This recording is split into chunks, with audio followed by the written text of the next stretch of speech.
Olá pessoal, tudo bem? Aqui é o professor Supermal. Vamos aí para mais uma videoaula, mas antes de mais nada vai lá no nosso ritual padrão, se inscreve no canal, dá aquele like positivo, não custa nada e ajuda bastante aí o canal crescer, desenvolver, bem como nossos queridos colegas concurseiros conseguirem localizar as videoaulas com maior facilidade para auxiliar nos seus estudos também. Não custa nada e ajuda muito, então se inscreve no canal, dá aquele like positivo e vem com o tio. Pessoal, vamos agora para a nossa 20ª aula sobre a BNCC e dando sequência aqui na nossa aula, a gente vai falar agora sobre competências específicas de ciências humanas para o ensino fundamental. Lembrando aí, cada temática aí tem a sua ciência específica, a sua competência específica, e agora são as competências específicas das ciências humanas, tá? Para o ensino fundamental. Vamos lá, pessoal. Compreender a si e ao outro como identidades diferentes, de forma a exercitar o respeito à diferença em uma sociedade plural e promover os direitos humanos. Então, pessoal, compreender a si mesmo, compreender ao outro também, pessoal, qual que é a sua função no mundo, qual que é a sua missão, seu espaço, onde começa o espaço do outro, como é que você tem que lidar com esse tipo de situação, tá bom?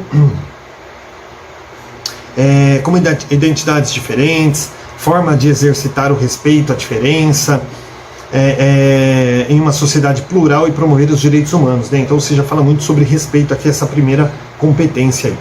A segunda competência, analisar o mundo social, cultural e digital e o meio técnico-científico informacional, com base nos conhecimentos das ciências humanas, considerando suas variações de significado no tempo e no espaço, para intervir em situações do cotidiano e se posicionar diante de problemas no mundo contemporâneo.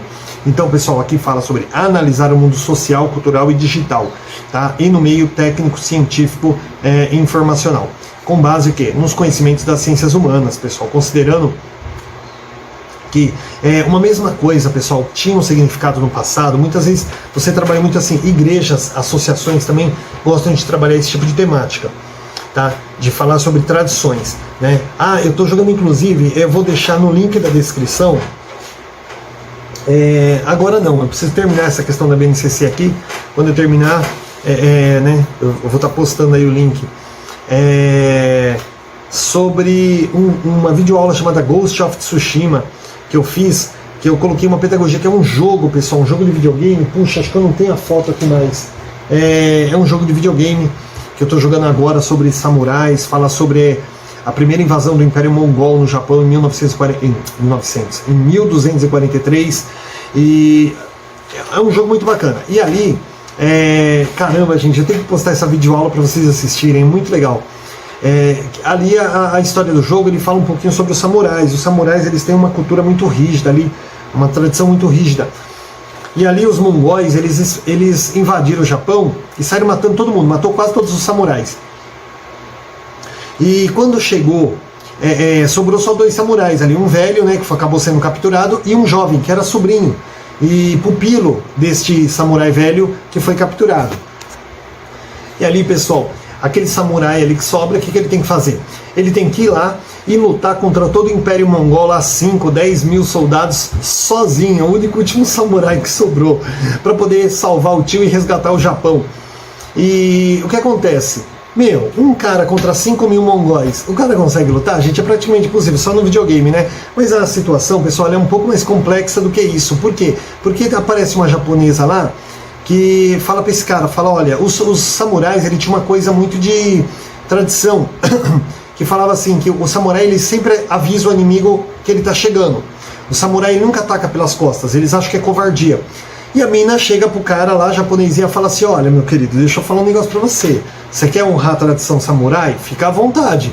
Só que é o seguinte, você vai morrer e a tradição vai morrer junto, porque você é o último samurai que sobrou. E aí? Você vai lutar, vai passar por cima da sua tradição e sair vivo para salvar o Japão, o seu país? Ou você vai morrer e a tradição vai morrer junto, essa tradição que você está protegendo? E aí? Aí o cara tem que fazer uma escolha. Aí o que acontece? Ele começa a matar os caras furtivamente ali no jogo. Ou seja, ele vai pela matinha lá, tal, cata o cara por trás, dá uma facada e mata o cara. Então ele chega nos fortes lá, invade os acampamentos mongóis ele tem que matar mais da metade dos caras só furtivamente. Aí quando sobra uns 4, 5 lá, aí ele vai pro vai ou racha, né, meu? Aí o cara vai lá e bate em todo mundo de frente, mata todo mundo. Mas você pega 30 soldados ali, querer matar todos sozinho, nem no videogame é possível, né, gente? Pelo amor de Deus. Então, ele teve que passar a quebrar as tradições samurai para poder protegê-las. Olha que situação que o cara ficou. E eu fiz uma aula ligando esse jogo à pedagogia, porque mostra coisas ali, meu, fantásticas ali. Eu falo sobre o Paulo Freire, a ligação que eu fiz com esse jogo, desse jogo com a pedagogia, porque mostra ali que, você vê, Paulo Freire foi um cara que foi um samurai da educação. O cara teve que lutar contra aquilo que era considerado certo para fazer uma educação melhor. E o samurai, ele teve que fazer isso. Ele falou, meu, melhor do que morrer com honra é sair do campo de guerra vivo. Então para ele proteger a tradição samurai, ele teve que quebrar essas regras para poder protegê-las. Olha que coisa, né, difícil ali pro cara. E por que eu tô falando isso, pessoal? Porque regras que às vezes funcionavam no passado, vai chegar um ponto em que ela tem que ser mudada, senão ela vai morrer junto. Tá? Então tem tradições ali que antigamente eram trabalhadas, tal, mas que hoje elas precisam ser revistas, precisam ser transformadas para a nossa realidade como uma coisa interpretativa. Tá? Por exemplo, eu fiz um trabalho recentemente falando sobre o Salmo 23, que falava lá assim, ó, com bom e com suave que os irmãos vivam em união. Gente, todo mundo fez, uns 3 ou 4 ali fizeram o trabalho, e todo mundo fez aquele trabalho falando da união, que a união é linda, que é maravilhosa, e eu fui o único que fez um trabalho contraditório, quase apanhei. Porque eu falei assim, meu, esse salmo hoje ele tem que ser interpretado de outra forma. Porque o que é a união? A união é, ó, quão bom e quão suave que os homens vivam, os irmãos vivam, respeitando a diversidade, respeitando a diferença, respeitando a opinião do outro. Porque muitas vezes fala sobre união, mas a união antigamente, lá no tempo da Bíblia, era o quê? Um falava e os outros concordavam. Um era o mestre e os outros eram os discípulos. E o discípulo, ele não tinha opinião, ele tinha que ir lá fazer o que o mestre mandava. E hoje, nós temos um mestre e vários discípulos? Não. Até dentro de uma casa nós temos o pai, temos a mãe, mas nós temos que ouvir o filho, porque muitas vezes nós estamos tomando uma decisão ali que não é a melhor, aí o filho dá uma sugestão. E nós temos que ouvir. Antigamente, se o filho tentasse dar uma sugestão, o pai vai dar uma bofete lá que arrancava metade dos dentes da boca dele. Né? O filho não podia questionar o pai. Hoje, não é que hoje tem um questionamento até errado, né? Que o filho quer mandar no pai. Mas o filho ele pode falar, pai, mas se a gente fizer assim, será que não fica melhor? Então, hoje nós vivemos numa sociedade em que nós temos que respeitar a diversidade, respeitar o próximo. Antigamente você tinha um homossexual, ela matava um homossexual, meu cara era um herege, ia contra tudo. Hoje nós temos que respeitar. Então, hoje, por exemplo, você pega o Salmo 23, ó quão bom e quão suave que os irmãos vivam em união. Ó quão bom e quão... Não é que você vai mudar a Bíblia, ninguém vai mudar a Bíblia, mas mudar a interpretação. O que representa essa união hoje? O respeito à diversidade. Então, aqui quando fala sobre essas situações, né, problemas do mundo contemporâneo, variações do significado de um tempo para outro, significa o quê? Uma coisa que funcionava lá no passado, hoje ela precisa ser reavaliada, reinterpretada para que ela funcione hoje, senão ela não vai funcionar. Nós vamos pegar a Bíblia e jogar lá fora? Não, não vamos. Nós vamos mudar a escritura da Bíblia? Também não, mas nós podemos mudar a interpretação. Você não está pecando se você mudar a interpretação da Bíblia, né? Desde que também não seja uma mudança radical, né? Mas você, por exemplo, você muda. O que é os irmãos viverem em união hoje? Para nós vivermos em união, o que é necessário? Respeitar a diversidade, respeitar a opinião do próximo. Então não necessariamente a união de hoje é a mesma união do passado, beleza? Inclusive nesse trabalho, gente, eu coloquei uma situação assim, que aí é que eu quase apanhei mesmo. Que eu coloquei sobre casamento, né? Antigamente falava assim, porque antigamente o casamento durava 50 anos, hoje não dura 50 dias. Gente, muitas vezes, olha só o que acontecia. A mulher, ela não trabalhava. A mulher, ela cuidava da casa, trabalhava muito em casa, mas fora ela não trabalhava. Então o marido que provia tudo, ele achava que ele era me perdoe a expressão aqui, o pica das galáxias, né? Ele era o poderoso lá, né? E a mulher não, a mulher tinha que fazer tudo que o marido mandava, e os filhos também. Então, quantas mulheres viveram 50, 60 anos casadas infelizes? Porque ela não trabalhava, não tinha uma profissão, não tinha um estudo, não podia trabalhar, ninguém contratava uma mulher. O pai não aceitava ela de novo em casa se ela voltasse. Então ela tinha filhos e não tinha para onde ir. O que ela fazia? Muitas vezes aí, o marido saía do trabalho e ia pros cabaré lá com as raparigas, chegava em casa, às vezes cheirando mulher, e a esposa não podia falar nada. Porque ela não tinha onde morar, ela tinha que aguentar. traições, bebedeiras, maus tratos, muitas vezes até violência física, em nome de quando tivesse velha, porque o meu pai e a minha mãe ficaram 60 anos casados, 50 anos casados. Muitas vezes, gente, desses 50 anos são 45 ou 48 de infelicidade. Então eu coloquei isso lá no meu trabalho. Eu falei, então tem que tomar cuidado com essa história aí do viver em união, por quê? Porque a união, muitas vezes, para que um viva bem, o outro tem que viver infeliz. Então eu coloquei isso lá no meu trabalho. Então, hoje, por exemplo, nós teremos que adaptar isso. Então, quando eu falo aqui sobre essas variações de tempo, uma coisa que significava uma coisa no passado e outra que significa hoje, será que aquilo realmente também dava certo lá no passado? Ou será que aquilo beneficiava um e oprimia os demais? Tá bom? Bem como eu falei, cada grupo ali era um mestre e vários discípulos. Então, um era feliz, satisfeito ali com a sua realização pessoal e profissional. E os demais viviam como gado, como plantas, obedecendo ordens, como um animal doméstico. Então pensem nisso, tá? É bom a gente refletir sobre coisas do passado e coisas de hoje, se aquilo se aplicaria hoje e por que não se aplicaria. E aí vem outra pergunta, será que aquilo realmente funcionava no passado? Ou será que simplesmente funcionava porque privilegiava um e desprivilegiava vários? Joia? Um negócio para refletir, bem legal isso aqui. Acabei me estendendo, mas gente, acho muito importante essa reflexão aqui. Terceiro,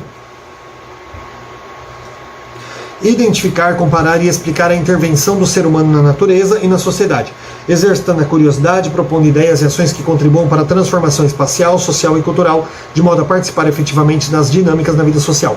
Então, assim, pessoal, orientar as crianças, né, sobre a interferência do homem na natureza, na sociedade, né, como que as transformações que o homem faz tanto na natureza quanto na sociedade, né, exercitando aí sua curiosidade, propondo soluções para coisas aí que podem ser resolvidas. Eu trabalho muito isso aí na função social da escola, né?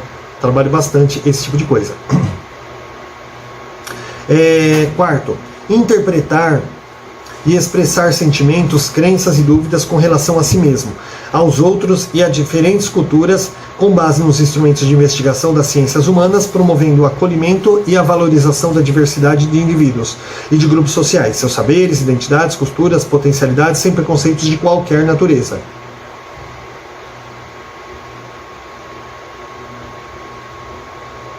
Então aqui fala, pessoal, sobre interpretar aí, expressar sentimentos, crenças e culturas diversas aí, tá? Conhecer um pouquinho da cultura das pessoas próximas a você, conhecer um pouquinho sobre sentimentos, né?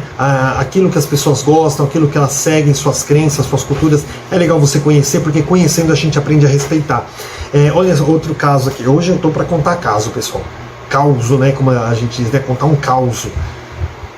Eu fui evangélico 36 anos da minha vida, da congregação. Nasci na congregação cristã no Brasil, batizei criança ainda, e fiquei 36 anos lá até o momento que eu achei que não era mais meu lugar, e aí eu, né, fui procurar outro caminho para mim. Então, assim, quando eu era da congregação cristã, lá nós temos uma cultura que nós não cultuamos imagens. Então, o que acontece? Natal, Páscoa, essas festas assim, festa junina, né, elas são sempre dedicadas a imagens, né, tem imagens, tem... Então, ali, segundo a nossa cultura, é uma coisa levada para o lado da idolatria. Por quê? Porque trabalha com imagens, segundo a nossa cultura lá. E eu sempre fui muito criticado por isso, porque eu ia em casamento de parente, assim, eu não ia casamento na igreja. E quando tinha festa, eu ia na festa, mas eu não comia nada. Por quê? Porque aquele foi abençoado lá pelo padre, em meio a um monte de imagens, então era a nossa cultura. E as famílias, pessoal, tanto a família da minha esposa, porque a minha toda era evangélica, criticava muito, que falava, isso é frescura, quem servir a Deus aí, quer dizer, para você servir a Deus, você não pode comer uma comida, que a comida vai te matar, vai te fazer mal, e eu recebia muitas críticas. Só que, veja bem, como nós não somos católicos, nós somos evangélicos, a Sexta-feira Santa não tem significado para nós. E então o que acontecia? Chegava ali, eu não comia peixe na época, hoje eu como. A minha esposa ia lá e fritava uns bifes para mim, e a minha sogra ficava indignada, porque ela falava, não, hoje não pode comer carne, Sexta-feira Santa. Mas eu não sou católico, não tem um significado para mim a Sexta-feira Santa. Então eu comia carne. E ela ficava indignada com aquilo. E um dia eu cheguei a essa conversa e falei com ela, eu falei, olha só, eu não critico vocês por não comerem carne na Sexta-feira Santa e guardarem a sexta-feira, né? Porque vocês acham que a carne vermelha ela não pode ser comida na Sexta-feira Santa por um princípio WXY. Eu respeito isso. Por que eu respeito? Porque eu entendo. Porque eu também tenho as minhas crenças e as minhas limitações de acordo com a minha fé. Só que vocês não entendem, porque quando eu vou no casamento do fulano, do cicrano, e eu não como, vocês dizem que é frescura. Já pensou se eu falo que é frescura você não comer carne na Sexta-feira Santa? E minha sogra ficou sem resposta, ela não tinha o que me responder.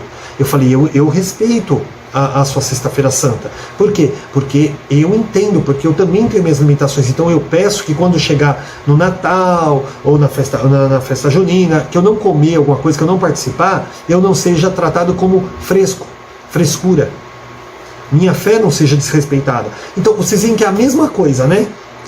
Então é esse tipo de coisa que tem que acontecer. A gente precisa aprender a respeitar. Então quando fala aqui sobre interpretar sentimentos e crenças, quando a pessoa ela conhece a fé do outro, ela conhece a cultura, ela aprende a respeitar. Ela pode não gostar. Eu não gosto de funk. Mas se você conhecer um pouco, procurar saber do que quer falar o funk, embora o funk só fala de pornografia, mas às vezes tem toda uma cultura. O funk ele nasceu, gente, na favela, tentando expressar as realidades dali, depois que o pessoal pingou para esse lado. Então se você procurar conhecer, você vai entender porque que o pessoal gosta da batida, gosta do clima, gosta disso. Então você aprende a respeitar. Você talvez não aprenda a gostar do funk, mas você vai aprender a respeitar. Então você precisa conhecer para respeitar, né? Eu entrei numa ordem iniciática aí há pouco tempo atrás, e aí um dia eu coloquei ali a bandeira no meu Facebook lá, coloquei uma bandeira verde e amarela com um esquadro e um compasso lá, e um irmão meu da congregação falou assim, pô, me perdoem a expressão, que merda é essa aí que você colocou? Eu falei, por que merda? Você conhece essa ordem? Vem assistir uma palestra, não tem nada de diabo, não tem nada dessas coisas aqui, vem assistir uma palestra, vem saber do que se trata para depois você falar. Eu falei para ele, eu conheço a congregação porque eu passei 36 anos aí dentro, né? Não foi 36 dias, eu conheço a congregação. Então se alguém me pedir uma opinião, eu tenho uma opinião para emitir, porque eu passei minha vida inteira aí. Vem assistir uma palestra, vem saber o que é essa ordem, para depois você falar, tá? Não sai falando que merda. Falei, poxa, mas você ofende uma coisa que você nem conhece. Então, é o que as pessoas fazem. Então aqui fala sobre você procurar interpretar, expressar, conhecer essas crenças, essas culturas diferentes das pessoas, para aprender a respeitar sem preconceitos de qualquer natureza. Tá? Então quando você passa a conhecer aquilo que a outra pessoa tanto gosta, você para de ter um pouco de preconceito, tá bom? Você aprende a respeitar. Então procure conhecer. Você não precisa fazer parte daquela igreja, daquele grupo, ou do que quer que seja, mas aprenda a conhecer. Conheça, porque você vai aprender a respeitar, você vai entender por que a pessoa gosta. Você pode não gostar, mas você vai, né? Tá bom? Gente, 5. Comparar eventos ocorridos simultaneamente no mesmo espaço e em espaços variados, e eventos ocorridos em tempos diferentes no mesmo espaço e em espaços variados também, tá? Então assim, comparar esses eventos aí ocorridos aí simultaneamente, bem como em tempos diferentes, tá, pessoal? Fazer essas comparações, ver as diferenças aí entre eles, tá? Ver o que eles têm em comum, o que eles têm de diferente, também é bastante importante aí. 6.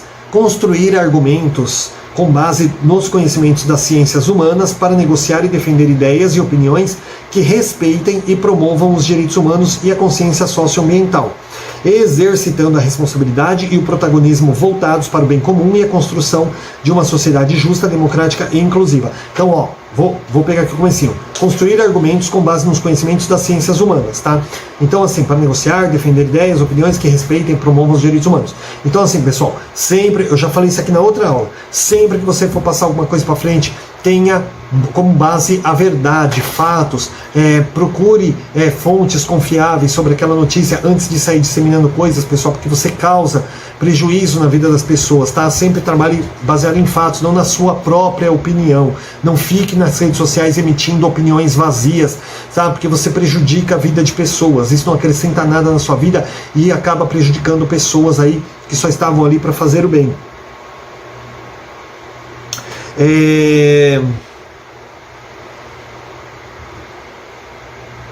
Sétimo, utilizar as linguagens cartográfica, gráfica e iconográfica de diferentes gêneros textuais e tecnologias digitais de informação e comunicação no desenvolvimento do raciocínio espaço-temporal relacionado à localização, distância, direção, duração, simultaneidade, sucessão, ritmo e conexão. Nossa, isso aqui tá meio de volta para o futuro, né? Espaço-temporal, assim, uma coisa meio Emmett Brown, assim.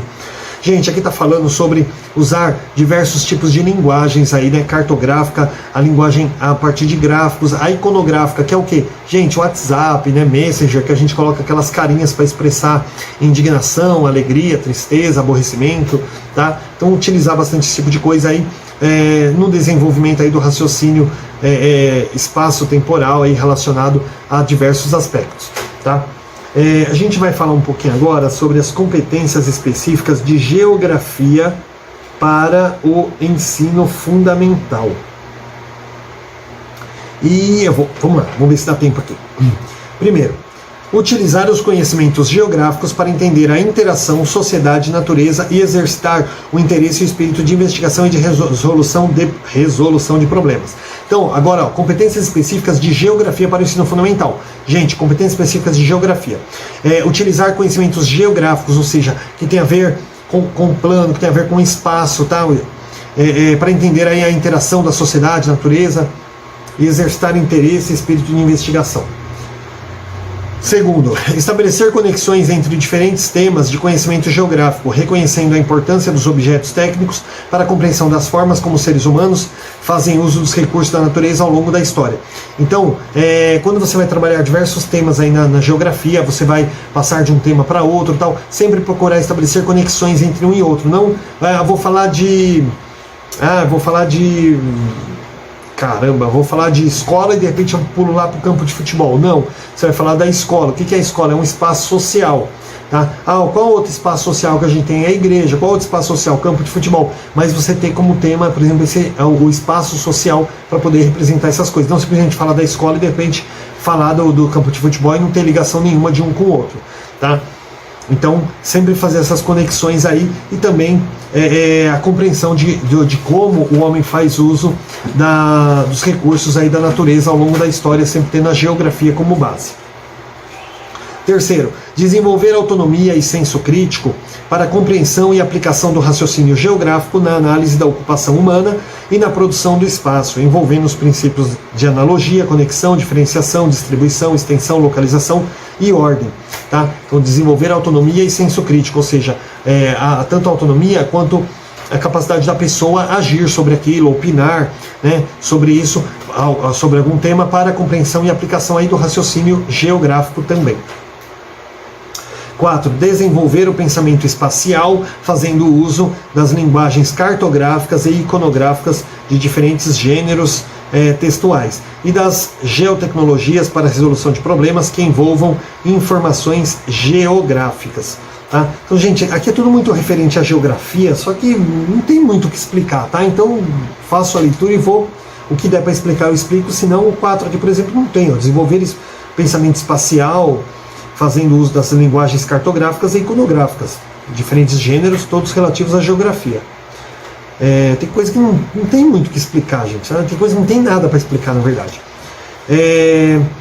5. Desenvolver e utilizar processos, práticas e procedimentos de investigação para compreender o mundo natural, social, econômico, político e meio técnico-científico e informacional. Meu Deus, já me perdi todo. Avaliar ações e propor perguntas e soluções para questões que requerem conhecimentos científicos da geografia. Gente, eu vou pular umas 2 linhas aqui e vou ler esse negócio mais sucinto para a gente poder entender.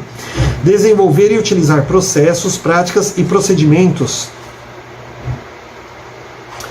para questões que requerem conhecimentos científicos da geografia. Então, desenvolver e utilizar diversos tipos de processos aí para adquirir aí conhecimentos da geografia, certo?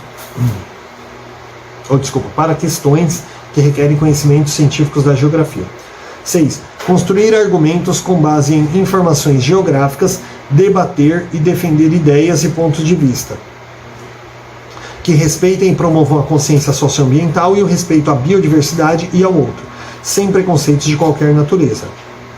Então, quando você vai falar aí sobre a questão da geografia, né, construir argumentos com base em informações geográficas, né, debater e defender ideias, pontos de vista que respeitem e promovam a consciência socioambiental. Tá? Então, mais uma vez aqui, gente, é muito parecida, eu acabei de perceber aqui que é muito parecida essas competências específicas aqui. Então, aqui no caso da geografia está falando a mesma coisa, tá? Construir argumentos aí com base em fatos.